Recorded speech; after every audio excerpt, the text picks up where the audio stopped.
Good morning, my YouTubers. It is I, the Sleeve Singer, coming to you with my update. I believe this is let's call it a 1 year, let's call it a 4 weeks in maintenance update. Let's restart our whole thinking stuff. So actually it wouldn't be 4 weeks, it'd be 8 weeks in maintenance. Hope everyone is doing well. I am sitting on my porch here, as you can tell. Just finished working out, showering, all of that kind of stuff, and headed out to the stores and waiting for my special someone to come back from getting her nails done.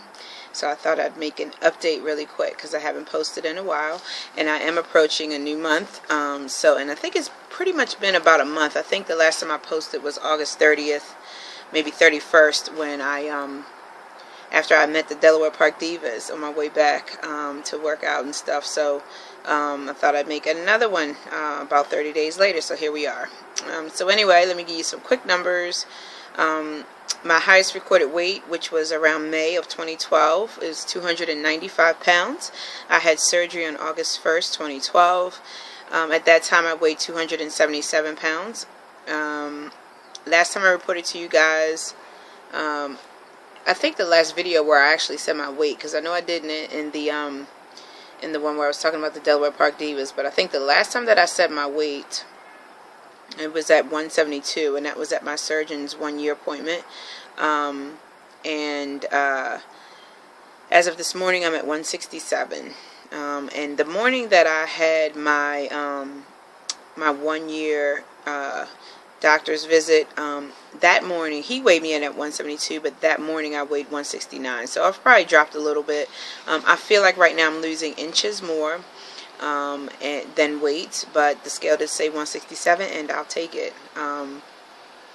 Feeling really good, not feeling a struggle now that I am in maintenance. It took me a year to get here, and you know, if you watch that video, it was supposed to take me 18 months to get here. So I've been pushing to get here because now I'm into a routine of what I need to do to stay here and still live life, so that I am not feeling like I'm on any kind of a diet. I've adopted a new lifestyle, and that means living, hence the word lifestyle. And I'm just feeling like it's trucking along, so I'm good with where I am.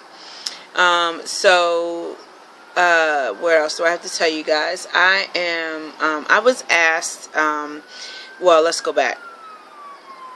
So at my my 1 year surgeon's visit, I was asked to, I asked the nurse practitioner, the RN, if she had a component for fitness, as she does for the nutritionist and all the other people you have to see prior to having surgery. And she said no. She said there is a quote-unquote gym at the hospital, but nothing really substantial. And I told her that, you know, it's a very important part of this whole journey. You know, I would be interested in doing something if anything should come up. Well, lo and behold, she asked me to sit on a panel. And if you're my friend on Facebook, you should know this already. But she asked me to sit on a panel to discuss fitness and how it has applied to my weight loss journey, along with everything else that we have to do. And there were a panel of us up there. I want to say maybe 6, maybe 7 people. All but one were women. The one man who was there had probably started off at easily 400 and some pounds, and he was, if I had to put a weight on him, because he didn't actually say his weight, he did say he lost like over 200 pounds.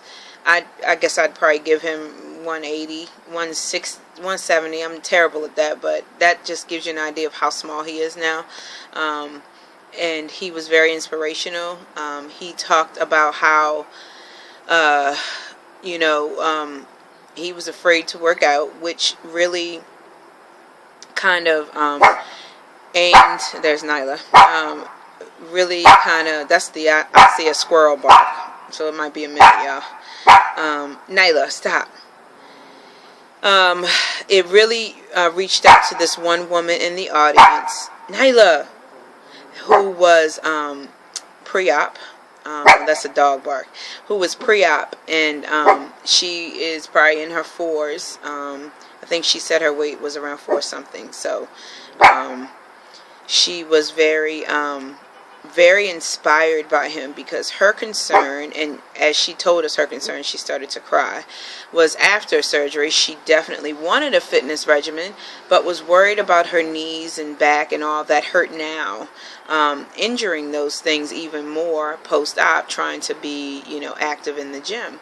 And he, said, and I'm pretty sure most of us agree with him, or could attest to it, that the pain from your joints and all, if they're not too damaged, Nyla, if they're not too damaged, do kind of get a break as the weight comes off. It's just really important that you do safe exercising.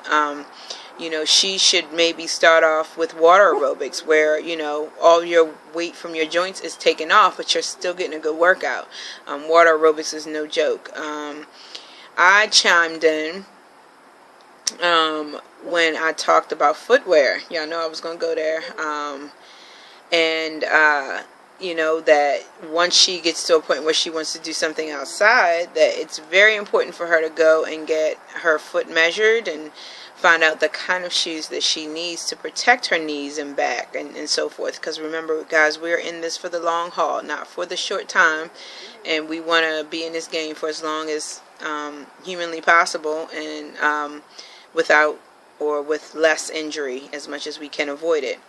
And I told her that, footwear was real important, and she should go and have her foot measured and so forth.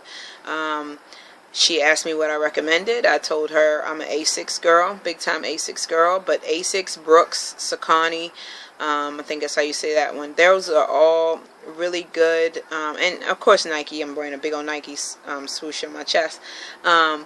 I'm just partial to Asics big time right now. I just feel like they got it going on for different gaits and so forth. So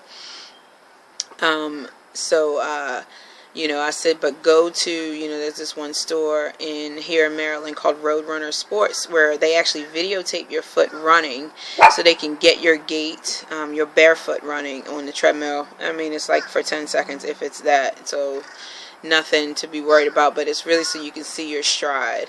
And they videotape it, and you watch it, and you're like, wow, look at my feet. And you'd be amazed at the kind of impact, even at a light jog, that your feet absorb. So it is really, really important to get good footwear. I use the analogy of this for you women out there.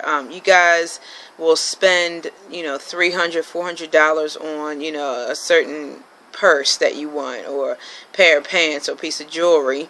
Those are things. But won't spend, over $100, I shouldn't even say 100, over, $70 or so for a good pair of shoes. And what do you do with the purse? You leave it on the floor in the restaurant or in the bathroom, or just put it in the floor in the movies, or whatever you may do with it. Or, for the watch, what are you just going to wear it that day? It looks pretty on your arm, but who cares if your arm is, not cute? I'm sorry, but you only have one body, and you got to take care of it. So I am not one to go cheap on my feet. I feel as if that's one place where the expense needs to happen. Just like if you have large boobies, which I used to have, but I had a breast reduction in 2005. It is important to invest in a good bra, ladies. You got to hold the ladies down. Don't want any tearing or stress on the back. Being fit costs money, but it's worth it in the long run. And we should definitely invest in the right gear to make it a comfortable workout, because guess what? You'll keep coming back for more and more. Who wants to be in pain? Well, not soreness, because, it's alright to be sore after a workout as long as it's, muscle soreness and not tearing. But who wants to keep doing something that's torturous? No one wants to do that. So you want to get the right gear for it. I wouldn't go skiing without skis, so don't go to the gym without the right gear on. or whatever you're deciding to do. I keep saying gym because that's what I do, but whatever you do, make sure you get the good equipment for it so that it is a comfortable workout for you. What else? If you watch my very first video, you will notice that one of my goals to having surgery was to teach aerobics again. And lo and behold, I am now teaching at the gym where I used to teach. That's where I worked out anyway. And I am now teaching step class. I'm working on the kickboxing portion as well. Got to get certified in that. But I am already certified in the step from back in the day. So it was just really about, you know, getting back up on that bike and riding again. And I have been teaching for half of the class. I actually videotaped it. Videotaped the class that I take. It wasn't me teaching it, but I wanted to show you guys what the class looked like. If you're interested in that, you know, post down there that you want me to post that video, because it is an hour long, but you don't have to watch the whole thing. You could see the interval step class that I do, and it gives you an idea of how it works. But I love it. From what the members are telling me that remember my teaching before, I haven't lost anything. So sorry about that. Good tickle in my throat. So it was nice to hear that, and I'm feeling pretty comfortable up there. I think being on stage singing and all helps.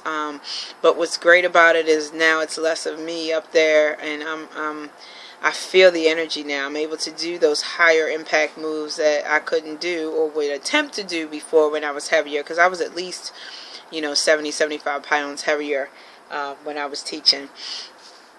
Was able to do the move, but certainly not as efficient as I can now. So it's very nice to be back in the saddle again. So anyway, this is like 12 minutes long, so haven't posted in a while. Hope everyone is doing well. Everyone who's crossed over, Feedy Cat, and a couple other people, welcome to the Losers Bench. Sliding over for you, and very nice to have you. The right brother, you are the man. Let me tell you, I hope you keep making videos. We don't have many men out here, and it's good to have another